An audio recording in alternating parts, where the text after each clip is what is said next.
¿Cómo es el protocolo de traslado de pacientes? Debemos entender que el traslado del paciente es la movilización de un paciente de un servicio al otro. El objetivo del presente protocolo es establecer las condiciones necesarias para realizar los traslados de pacientes de forma segura y oportuna, teniendo en cuenta el trabajo coordinado, el material y equipo necesario, según el grado de complejidad del traslado del paciente. La aplicación del presente protocolo está dada a todos los servicios de urgencias y hospitalización del Hospital Universitario La Samaritana, el Hospital Regional de Zipaquirá y la Unidad Funcional de Zipaquirá. Y el alcance será dado desde que se determina la necesidad de trasladar el paciente hasta que se recibe el paciente en el lugar de origen o destino. Ahora bien, según las actividades realizadas por cada profesional, el médico del servicio tratante debe ordenar el traslado. Debe realizar el registro del traslado, los motivos y el tipo del traslado al que se va a realizar. Y debe informar al equipo de trabajo sobre el traslado. Seguido de ello, el profesional de enfermería debe verificar la naturaleza del traslado. Asimismo, revisará la orden médica en el sistema que amerita el traslado, verificando la existencia del registro médico. Allí establecerá las actividades según la condición del paciente, estableciendo si es un traslado crítico, no crítico, en camilla o en silla de ruedas. Allí mismo se establecerá el equipo necesario para el traslado, por ejemplo, oxígeno, accesos venosos o bombas de infusión. Para el traslado, el profesional de enfermería debe contar con una autorización. Dicha autorización será tramitada por el auxiliar de admisiones o el auxiliar de autorizaciones, según el trámite con la aseguradora correspondiente. Asimismo, el enfermero profesional, el auxiliar de enfermería y el camillero deben explicar al paciente y al familiar el motivo del traslado, el tipo de traslado y la forma en la que se va a realizar el mismo traslado. Asimismo, el profesional de enfermería debe realizar la gestión de la habitación de destino del paciente.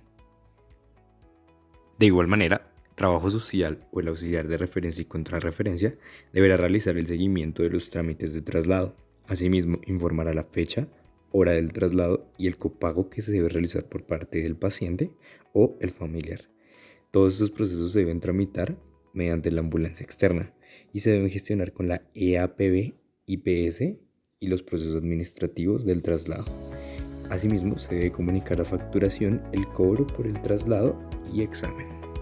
¿Cómo es la adecuada preparación del paciente para el traslado? Primero, se deben verificar que el familiar tenga todos los documentos necesarios para el traslado. No se podrá realizar el traslado si no se cuenta con un familiar. A su vez, el familiar será encargado de la documentación como historia clínica o exámenes clínicos. Si el traslado es el de un recién nacido, se debe notificar las vacunas que ya han sido aplicadas. De igual manera, se debe realizar y firmar la boleta de salida que va a ser expedida por el área de facturación. Y los profesionales de enfermería serán encargados de la devolución de medicamentos y la gestión de desinfección y limpieza de la habitación del paciente.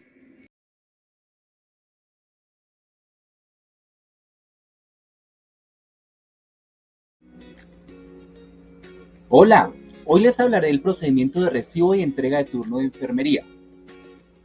Objetivos.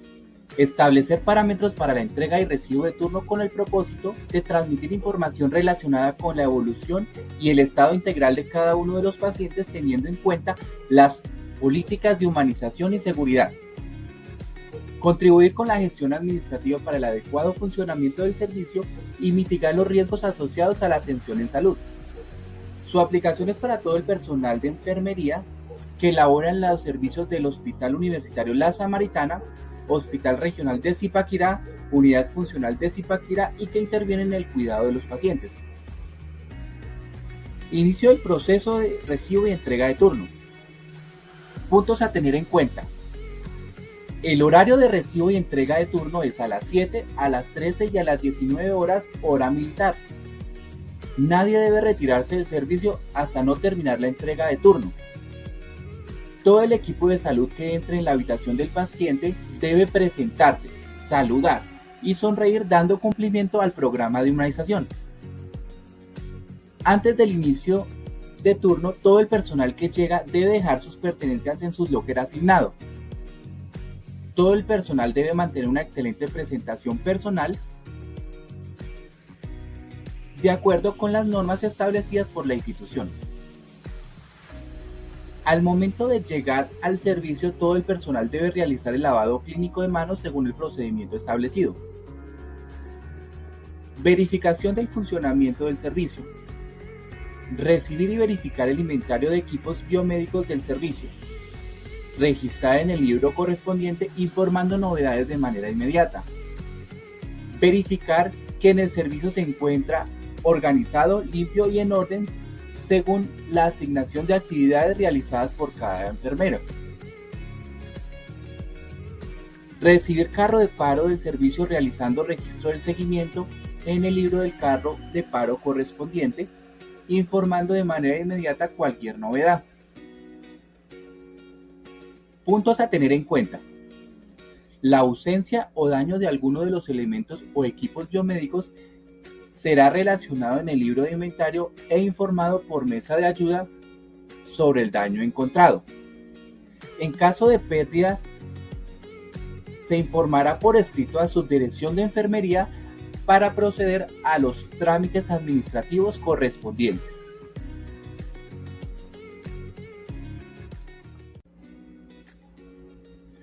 Entregar y recibir pacientes. Proceso de entregar cada uno de los pacientes realizando una descripción de la situación clínica teniendo en cuenta nombres y apellidos completos del paciente, diagnóstico, edad del paciente, procedimientos médicos y de enfermería realizados y o pendientes, resultados de exámenes realizados y o pendientes, líquidos endovenosos, medicamentos, nutriciones parenterales en infusión, ya sean por vía periférica o catéter venoso central. Valoración física del paciente con una revisión cefalocaudal con especial énfasis en las unidades especializadas como unidad de cuidados intensivos adultos, neonatales y servicio de urgencia. Revisar la funcionalidad y permeabilidad de cada una de las venofunciones periférica y central como catéter PIC, catéter venoso central, catéter Majorca o línea arterial. Revisar la función y permeabilidad de las ostomías. Revisar cambios de equipo de acuerdo al procedimiento establecido. Verificar manilla y tablero de identificación del paciente que esté debidamente diligenciado conforme el procedimiento técnico de correcta identificación del paciente. Recibir y entregar carro de medicamento. El turno que entrega debe solucionar las inconsistencias antes de retirarse del servicio. Informar la valoración de las escalas de Braden, riesgo de caída y escala análoga del dolor. Puntos a tener en cuenta. Si la escala de Braden tiene un riesgo moderado o alto, realizar el primer cambio de posición durante el cambio de turno. Si hay orden de glucometría, informar el resultado y las acciones tomadas si fue necesario. El turno será entregado en la puerta a la habitación del paciente, ingresando preferiblemente el personal que tenga asignado al paciente. Cuando se realiza la revisión de pacientes en la habitación, se verificarán las medidas de seguridad como barandas arriba, el buen estado de funcionamiento, camas frenadas, atriles estables, bombas de infusión seguras en el atril correspondiente. El profesional de enfermería verificará al personal auxiliar del servicio según la asignación e informará inmediatamente las novedades a Subdirección de Enfermería. El profesional de enfermería entrante al turno realizará asignación de pacientes y actividades al personal a cargo, firmará y sellará el recibo y entrega de turno. En general, estas son las actividades que realiza un profesional de enfermería en la entrega y recibo de turno, teniendo en cuenta algunas variaciones en los servicios especializados que notarán en su entrenamiento. Hasta la próxima.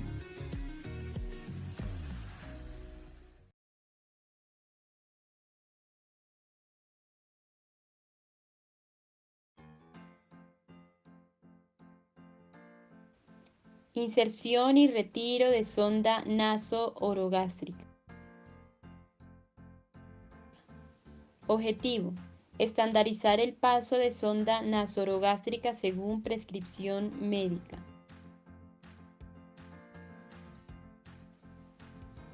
Alcance: desde que el médico valora al paciente y prescribe la inserción y o cambio de sonda hasta que se retira la sonda nasorogástrica por indicación médica.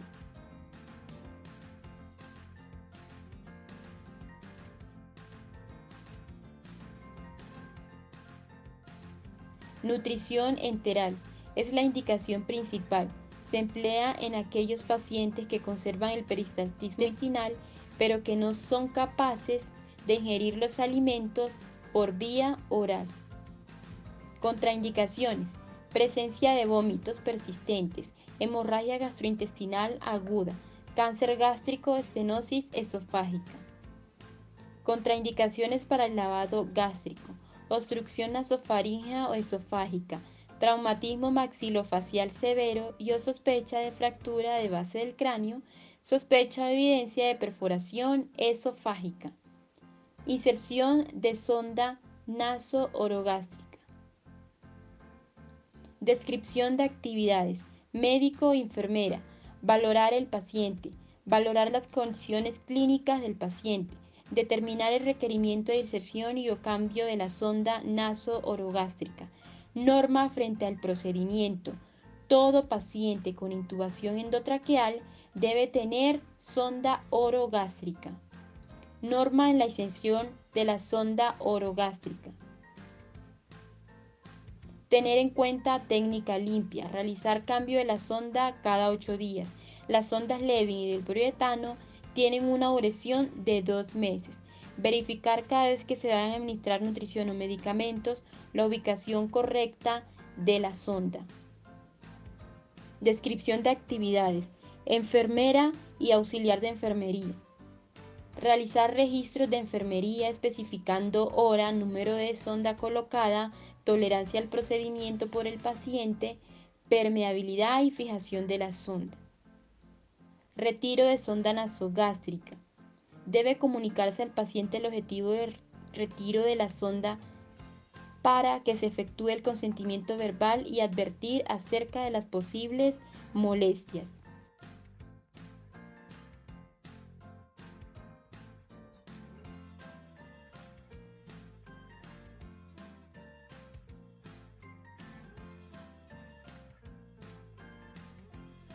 Realizar los correspondientes registros de enfermería antes y después de cada procedimiento en la plataforma de la institución dinámica gerencial.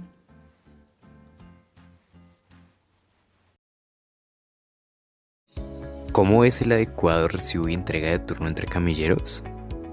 Hoy te lo vamos a explicar.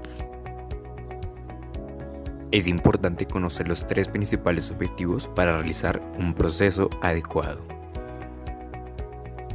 Dentro de ellos encontraremos contribuir con la atención segura, continua y humanizada para el cuidado de los pacientes, informar las actividades de la atención de los pacientes que hayan sido ejecutadas y las pendientes por realizar. Asimismo, se debe recibir y entregar inventarios de elementos a cargo, asignados al traslado de los pacientes, verificando daños, pérdidas o solicitudes de mantenimiento. ¿Quién está involucrado en el cumplimiento de este proceso? Todos los camilleros del área asistencial del Hospital Universitario de la Samaritana, del Hospital Regional de Zipaquirá y la Unidad Funcional de Zipaquirá. El recibo y entrega de turno es una de las principales estrategias del seguimiento a la gestión de las actividades de cuidado de los pacientes asignados a los camilleros, siendo así un proceso bastante dinámico. Para el recibo y entrega de turno, el camillero debe presentarse con el supervisor, coordinador de enfermería y enfermero del servicio de acuerdo con el turno asignado. Asimismo, deberá tener en cuenta para todas las actividades de interacción con el paciente y la familia lo establecido en el programa de humanización. Igual manera, deberá informar al camillero entrante las novedades presentadas durante el turno. Debe informar si quedan pacientes del servicio asignado en la realización de procedimientos, exámenes diagnósticos, interconsultas y traslados. Deberá informar las novedades de inventario asignado si se presenta. Y por último, deberá presentarse a la enfermera en los servicios según la asignación correspondiente. Tenga en cuenta que en todos los servicios y unidades los camilleros deben recibir y entregar turno. Esto será realizado en presencia del supervisor y coordinador de enfermería en los horarios establecidos.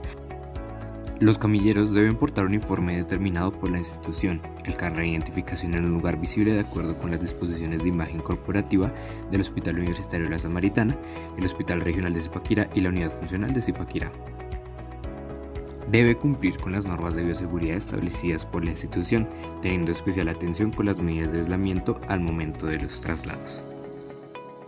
Para la verificación del inventario, debe tener en cuenta 4 aspectos importantes. Estos son: realizar el inventario de los elementos a su cargo, tales como silla de ruedas, camillas, colchoneta, nevera para transporte de muestras, balas de oxígeno y carro de transporte de oxígeno.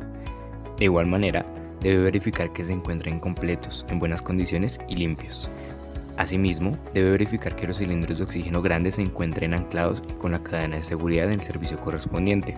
Y por último, deberá reportar cualquier novedad a la enfermera del servicio para que quede registrado en el libro de inventario del servicio.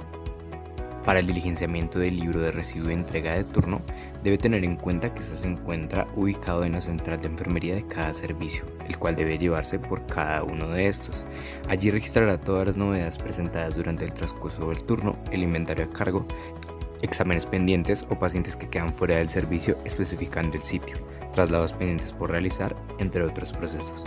Luego de esto deberá firmar el libro, teniendo en cuenta las actividades relevantes realizadas durante el turno. Por último, deberá informar a la enfermera del servicio las eventualidades presentadas durante el turno.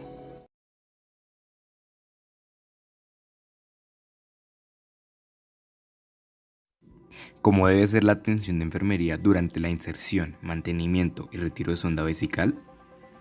Hoy te lo vamos a explicar. ¿Cuál es el objetivo de este protocolo?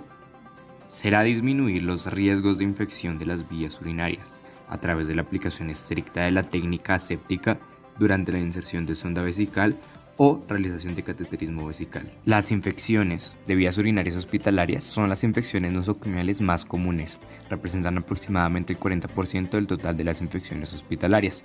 Cerca del 80% de estas infecciones están asociadas con catéteres urinarios y se estima que de un 18 a 25% de las bacteremias son causadas por infecciones de vías urinarias nosocomiales.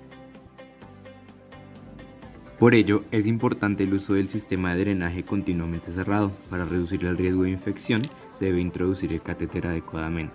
Se debe evitar su manipulación innecesaria una vez colocado. Recuerda, el mejor método para prevenir las infecciones urinarias es evitar siempre y cuando sea posible el uso de un catéter interno o evitar los tiempos de cateterismos prolongados según sea médicamente posible. ¿Cuáles son las razones más comunes para la entrada de bacterias a la vejiga durante la cateterización? Podemos encontrar una preparación aséptica inadecuada al momento de la inserción del catéter, desconexión del catéter y del tubo de drenaje o la contaminación durante la irrigación. ¿Por qué se implementa esta guía? Esta guía está implementada debido a los altos porcentajes de infección nosocomial asociados al uso de catéteres vesicales, con el fin de disminuir la incidencia de las infecciones a nivel institucional. ¿Qué complicaciones se pueden presentar durante el cateterismo? Podemos encontrar perforación uretral, infección urinaria, hematuria, uretritis, retención urinaria por la obstrucción de la sonda. ¿Qué material y equipo necesitaremos para el cateterismo? Necesitaremos bandeja, 2 pares de guantes estériles, gorro, gafas de bioseguridad, tapabocas. También será necesario el uso de espuma yodada, solución salina o agua estéril, gasas estériles, lubricante hidrosoluble como la silocaína en jalea. Necesitaremos también sonda Foley, el calibre será ajustado según el paciente. También usaremos sonda Nelaton en caso de que sea un cateterismo intermitente. Será necesario el uso de la bolsa recolectora o Cistoflo, jeringa de 10 cc y pato. Por último, tendremos el apósito adherente hipoalergénico o Fixomul para la fijación y las canecas para depositar residuos teniendo en cuenta el protocolo de gestión ambiental. Para el cateterismo vesical debes tener en cuenta estas recomendaciones.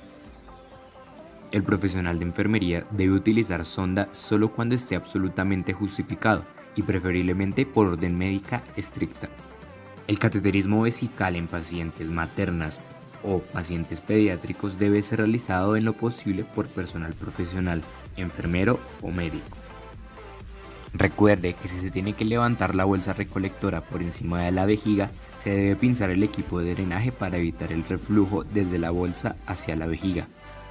Al utilizar el calibre de sonda adecuado, estaremos evitando la necrosis por presión del meato urinario. Si la sonda utilizada es tipo Foley, debe cambiarse el primer signo de infección urinaria y cada 28 días. Si el paciente ingresa con una sonda vesical extrainstitucional, esta no será retirada. El cambio se realizará si el médico lo considera o si el paciente presenta signos de infección urinaria.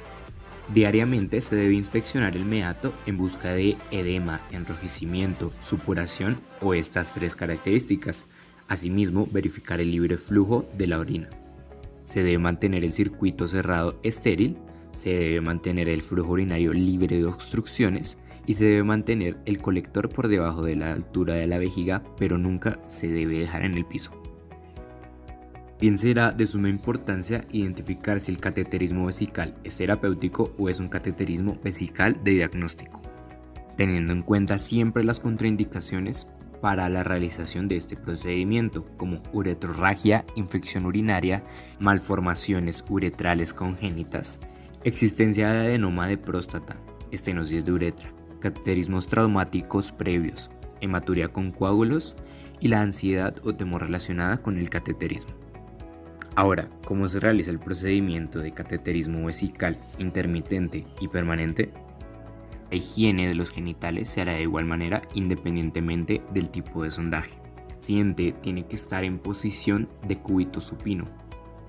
En el caso de las mujeres, se le pedirá que se coloque en posición ginecológica. La realización de la asepsia se realizará con guantes estériles, con gasa estéril. Luego de realizar la asepsia, se debe cambiar los guantes y se debe preparar el campo estéril. Allí mismo se comprobará el funcionamiento del balón de la sonda. Luego de esto se procederá a lubricar el extremo de la sonda colocando lidocaína en el dorso de la mano enguantada. Se procederá a introducir la sonda visualizando el meato urinario y la sonda será introducida hasta que haya salida de orina. Luego de verificar de que haya salida de orina, en mujeres se debe introducir aproximadamente 5 centímetros más. En los hombres se debe introducir toda la sonda para evitar lesiones de la uretra. Luego de esto, el balón de la sonda debe ser llenado con los 10 centímetros de agua estéril. Se conectará la sonda al sistema de drenaje situando la bolsa siempre por debajo del nivel de la vejiga. Y una vez lleno el balón se debe realizar una ligera tracción hasta comprobar la resistencia, esto con el propósito de verificar de que el balón esté bien inflado. Para finalizar, se debe retirar de la piel la solución yodada o el antiséptico, con gasa y agua. Se fijará la sonda en la parte interna del muslo con 2 tiras de adhesivo de fijación, comprobando que la amplitud del movimiento de la extremidad no tense la sonda. Esto evitando el riesgo de lesión tisular de esta zona y la posibilidad de la salida accidental de la zona. Se debe colocar al paciente en una posición cómoda al finalizar el procedimiento, se deben retirar los restos de material utilizado y se deben eliminar correctamente. La técnica para el cateterismo vesical intermitente es la misma técnica de realización en el sondaje vesical permanente. La única diferencia es que se realiza una retirada inmediata de la sonda.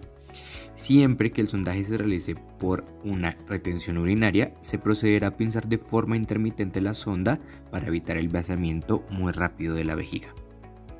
¿Cómo se debe realizar el adecuado mantenimiento del cateterismo? Recuerde siempre la posición de la bolsa. Debe estar por debajo del nivel de la vejiga para evitar reflujos. Al momento de los traslados del paciente, esta bolsa se debe colocar sobre la cama y se debe pinzar el tubo. La higiene de los genitales debe realizarse a diario, así como el lavado de la zona de inserción de la sonda con agua y con jabón, secándose posteriormente. La bolsa colectora debe vaciarse cada vez que esté llena en 2/3 de su capacidad. Debe evitarse los tirones que puedan provocar traumatismos o desconexiones accidentales del sistema. No se debe emplear fuerza durante la técnica con el fin de evitar lacerar la uretra. Y recuerde que el sistema de sondaje permanente es un sistema cerrado, por lo cual no debe desconectarse. Esto limitando el riesgo de infección. Si hay que recoger una muestra, no debe abrirse la unión entre el catéter y la bolsa colectora, sino se debe realizar la punción de manera estéril en el catéter distal. También tenga en cuenta las siguientes disposiciones. No se debe utilizar espadadrapo para rotular, se debe rotular con un marcador indeleble. La toma de muestras de orina debe obtenerse del sitio de bifurcación de la sonda o pinzando el Systole Flow por debajo de la conexión con la sonda, más o menos 10 centímetros. Esto por un periodo de media hora o 5 centímetros si es paciente pediátrico. Debe desinfectarse la zona de punción con un jabón yodado para evitar contaminación en la muestra. Se debe utilizar jeringa y aguja estéril. En caso de que la finalidad del cateterismo vesical sea toma de muestra, se debe rotular el frasco con marcador indeleble con los siguientes datos: nombres completos del paciente, número de historia clínica, fecha y hora. Cuando se inserta una sonda vesical permanente, la bolsa recolectora de orina debe estar rotulada con marcador indeleble con los datos de fecha y hora. ¿Cómo debe ser el retiro de la sonda vesical? Para el retiro de la sonda vesical, antes de realizar el procedimiento, realice higiene de manos con agua y con jabón. Informa al paciente sobre el procedimiento que se le va a realizar. Proteja la privacidad del paciente. Coloque al paciente de cúbito supino y, si colabora, pídale que flexione las rodillas apoyándose en los talones. Use guantes de manejo y mantenga las medidas de bioseguridad. Extraiga el contenido del balón con la jeringa. Asegure de extraer el volumen total del contenido del balón para evitar traumatismos en la uretra. Dígale al paciente que respire lenta y profundamente. Extraiga con suavidad la sonda hasta retirarla completamente. Proceda a recoger el material y equipo utilizado, desechando en bolsa correspondiente según el protocolo de manejo de residuos hospitalarios. Realice la higiene de manos con agua y con jabón. Realice el registro de notas de enfermería en dinámica gerencial del proceso realizado y debe vigilar la micción.